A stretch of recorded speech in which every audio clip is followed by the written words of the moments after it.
Imagine working on a project and your energy is electric, ideas flow effortlessly, and it feels like you've finally found your rhythm. Then, out of nowhere, all that excitement and motivation is gone. This isn't laziness, this is your ADHD cycles causing you to experience burnout, a hidden driver of peaks and crashes that shapes how attention, energy, and emotion rise and fall. In this video, we'll explore the ADHD burnout cycle, why it happens, how it feels, and what you can do to recognize it before it takes over. You'll learn how dopamine drives the bursts of focus that lead to exhaustion, why rest is a form of productivity, and how to rebuild your energy without shame or guilt. By the end, you'll understand not just how to recover from burnout, but how to prevent it. This is the Money Compendium, where psychology meets real-world success. What you're about to learn will help you build consistency by working with your brain instead of against it. Okay, now let's get started by exploring the burnout cycle. Burnout is more than just fatigue. It's a deep physiological and emotional crash that follows periods of prolonged hyperfocus and overexertion. When your brain becomes deeply engaged, dopamine floods in, driving intense motivation and productivity. But when that dopamine depletes, the crash that follows can be severe, leaving behind exhaustion, irritability, and self-doubt. The cycle usually unfolds in 5 stages: hyperfocus, overcommitment, depletion, withdrawal, and guilt. Imagine working obsessively on a project for days, skipping meals, sleep, and social interaction, then suddenly losing all momentum. The crash feels like failure, so guilt pushes you to overcompensate by diving into another demanding task, reigniting the same destructive loop.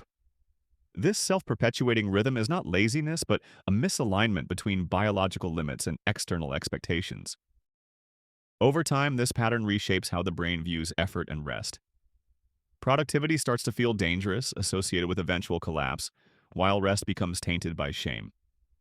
The result is emotional exhaustion, decision paralysis, and sometimes depression. The individual begins to distrust their motivation, unsure whether the next burst of energy will help them grow or burn them out again. Irritability, inconsistent focus, loss of appetite, poor sleep, or impulsive decision-making are signals that it's time for you to slow down and find your center again. Responding early with rest and recalibration prevents total collapse and rebalances your system before burnout takes hold. This cycle isn't a failure of willpower, it's a biological rhythm that can be managed once you recognize its early signals. For your mind, recovery should be treated as a skill, something learned, practiced, and intentionally structured. Commit to nightly self-check-ins where you think about how the day went and see if you notice any of the signs of burnout. Find an activity that helps you unwind, and learn to recognize that rest and recovery are not the enemies of productivity. They are the ground on which it is built. There are several forms of rest, each serving a specific function. Mental or cognitive rest means you take time away from tasks that require a lot of thinking or problem solving. This might look like stepping away from writing or math and taking a moment to walk instead. Emotional rest requires stepping away from things like self-criticism or worry and instead spending a little time watching funny videos or talking with friends. Achieve physical and sensory rest by reducing overstimulation. Try lowering lights, silencing notifications, or spending time in calm, low-input environments. Recovery needs to be an active and deliberate part of your life. This isn't the same thing as doom scrolling on your phone or zoning out for a few hours watching television. These are scheduled breaks throughout the day, designated 1-hour no-work blocks each week, or ending your evenings with a short relaxation ritual. They are not procrastination or avoidance, so go into it with the active goal of recovering some much-needed energy. Treating recovery as data makes it even more powerful. Track small variables: sleep quality, emotional state, or focus before and after rest, and adjust patterns based on results. This turns rest into a system you refine, not a luxury you earn.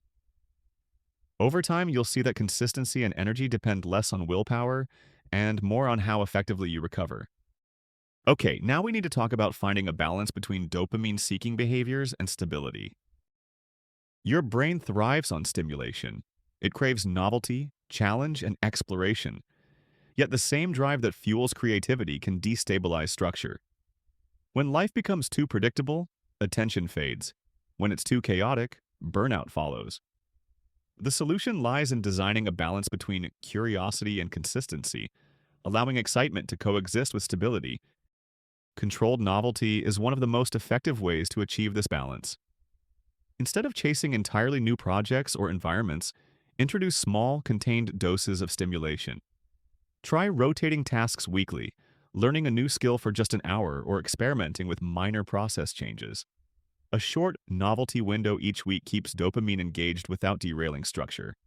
Think of it as responsible indulgence, feeding curiosity without losing control of your routines. Anchors provide the stability that keeps novelty from becoming chaos. These are predictable habits or rituals, consistent work hours, a grounding morning routine, or weekly accountability check-ins. They act as mental weights that keep attention steady when energy fluctuates. Like ballast in a ship, anchors don't eliminate motion, but they prevent capsizing when creative impulses pull too hard. Like everything in life, you need to have intention in your efforts. You need to choose to commit to the steps needed to balance novelty and structure. You might start each day with an anchor like meditation or journaling, dedicate a set time for focused work, and then schedule a creative block for exploration. This structure allows you to keep dopamine regulated throughout the day and avoids large dips in motivation. Over time, you'll learn to associate structure with comfort and ease instead of with boredom. Okay, so now you understand that you need to learn to recognize and avoid burnout by giving yourself plenty of time for rest and recovery.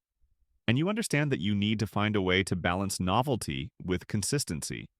But understanding is not the whole picture.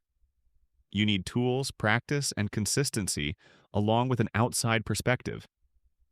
Someone that can help you see the things you may be missing, or to help you get a clearer idea of how and when to use your tools. Managing ADHD effectively often requires more than one strategy. It's about assembling a toolkit that addresses both the emotional and neurological layers of focus, energy, and regulation. Therapy, medication, mindfulness, and physical movement each serve distinct but complementary roles. It's important to note that each of these can give fast relief for many symptoms, but understanding that some of the relief is likely from the mental boost of the novelty of the treatment, not just the treatment itself, is important. Real lasting relief will take time, and that is okay. Therapy provides the structure and perspective many people with ADHD need when emotions or habits become overwhelming. It helps separate self-worth from productivity, dismantle perfectionism, and build practical planning systems that hold up under stress. Working with a therapist or coach familiar with executive function challenges turns sessions into training for self-awareness and emotional regulation. Over time, this shifts patterns of reaction into patterns of choice. Medication, when appropriate, can create the neurological foundation that makes other tools more effective. By regulating dopamine and attention systems, it helps smooth the highs and lows that often lead to burnout. However, medication is most useful when paired with observation and communication.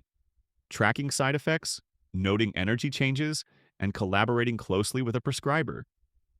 The goal is not to fix the brain, but to support it in operating at a sustainable rhythm. Mindfulness and exercise strengthen the bridge between body and mind. Simple techniques, mindful breathing, grounding exercises, or short meditative pauses, teach the brain to notice rising stress before it spirals. Movement amplifies these effects by releasing dopamine, serotonin, and norepinephrine, improving focus and mood regulation.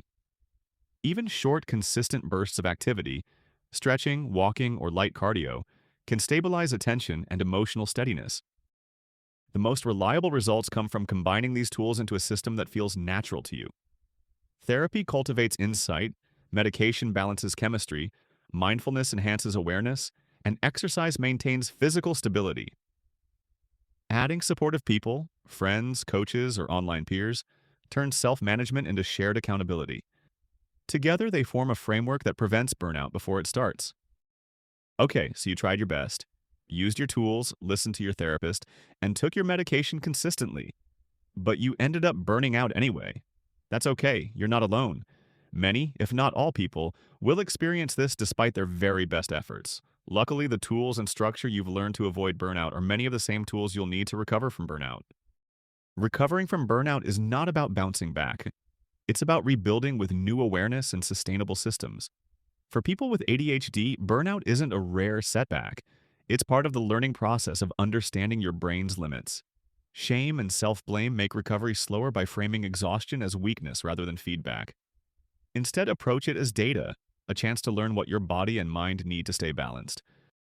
Start with reflection, not reaction. Take a step back and assess what led to the crash.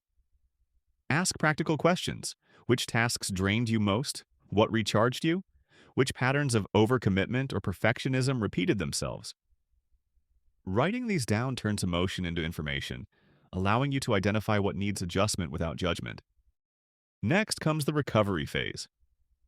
Temporarily reduce demands where possible, focusing on rest and low-pressure routines. This isn't about giving up, it's about resetting your nervous system. Surround yourself with people who understand rather than push, and use small wins to rebuild momentum. Cleaning one space, finishing one simple task, or re-engaging with a neglected hobby. Progress should feel manageable, not monumental. When energy begins to return, reintroduce structure thoughtfully. Build around essential tasks and supportive anchors, then slowly reintroduce novelty to keep motivation healthy. Treat new routines as experiments. Test them for 2 weeks, observe what helps or harms, and adjust accordingly. Avoid the trap of fixing everything at once. The goal is evolution, not overhaul. Finally, reframe success itself. Each burnout teaches you something valuable about your limits and your resilience. Instead of chasing constant output, measure success by how sustainable your routine feels. Remember, recovering from burnout isn't restarting from zero. It's rebuilding on the self-awareness and systems that you've already established. The burnout cycle can make you feel unreliable. But once you understand what's happening beneath the surface, you can start to change that narrative. Burnout is feedback, not failure. And if you learn to listen to your brain and body, you'll start to find a rhythm that feels right for you. And when you do experience burnout, remember that you're not starting over. Nothing is ruined. You're building on years of resilience. You're building on recovery skills, balancing stimulation with structure, and embracing tools that support mental and physical health. Each crash is an opportunity to rebuild stronger, with systems that respect both your limits and your potential. In the next video, we'll explore how this awareness evolves over time, especially in adulthood. We'll talk about the midlife ADHD shift, what happens when the same career or habits that once fueled you begin to drain you, and how to reignite purpose through novelty, learning, and reinvention. It's a natural next step in the journey towards sustainable focus and fulfillment. How do you personally recognize when you're approaching burnout? And what helps you reset before it gets too far? Let me know in the comments. Your experiences might help someone else find their balance too.